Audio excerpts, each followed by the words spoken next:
You're watching the PrestigeTime.com YouTube channel. Let's discuss automatic watches. What are automatic watches, and how do they differ from manual watches? Mechanical watches are marvels comprised of springs, components, gears, and screws, which all work together to tell time. A common question we get asked is, what's an automatic watch?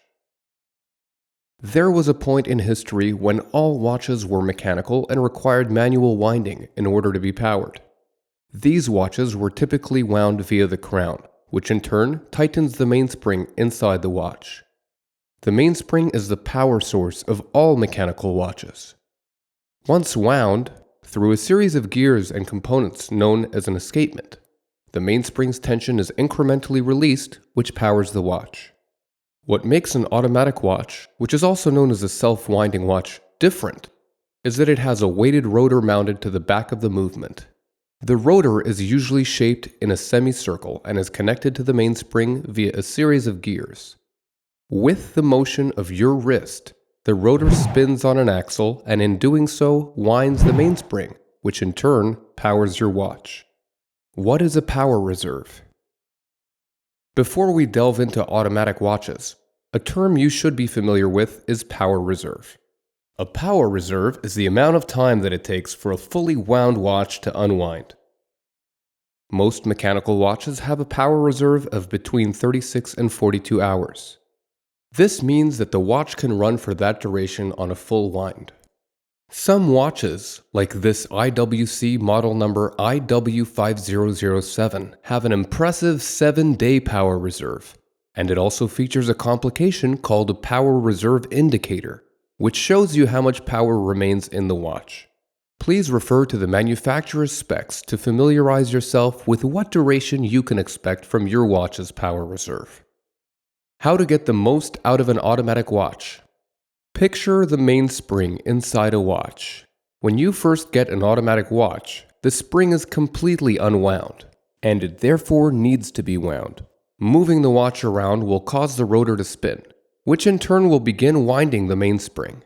While this will get the watch running, it will not be enough to fully tighten the mainspring, which would let you take advantage of the power reserve to its fullest capacity.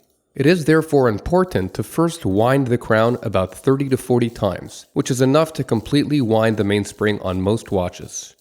Once the mainspring has been fully wound and the watch is worn on an active wrist, the rotor will do its job by continuously winding the mainspring, thereby topping off the watch's power reserve. Do automatic watches need to be manually wound? There is a common misconception that an automatic watch never needs to be wound. It's a mistake to think that an automatic watch that has wound down or that is close to the end of its power reserve just needs to be worn for a while to wind itself up. While this may give you just enough power to keep the watch running in the here and now, and it may even run for a little while afterwards when it's not worn, it may not have had the chance to fully wind the mainspring, and you'll experience a shorter power reserve once the watch is removed from your wrist. How do you wind an automatic watch?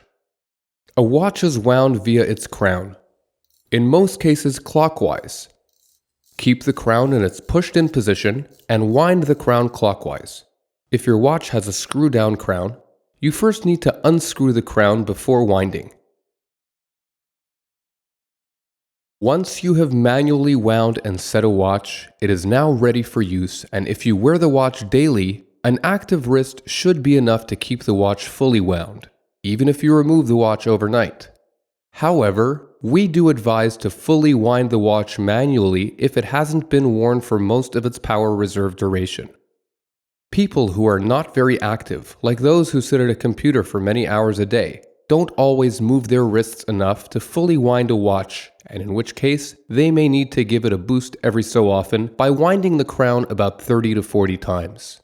Can an automatic watch be overwound? No. There is a mechanism that disengages the winding gears from the mainspring once it's fully wound. Another way to keep your automatic watch fully wound is by using a winder. A watch winder is a device that you mount your watch on for times when you're not wearing it. A winder moves the watch around, mimicking the movements of a wrist. This is especially convenient if you own more than one automatic watch or have a watch with a high complication, such as a perpetual calendar, which is more complicated and takes extra time to set. Who invented the automatic watch? A famous watchmaker called Abraham Louis Perellet, who lived until 1826, was the inventor of the rotor. Another watchmaker, Abraham Louis Breguet, improved automatic watches and he branded them as perpetuels, which is French for perpetuals. He passed away in 1823.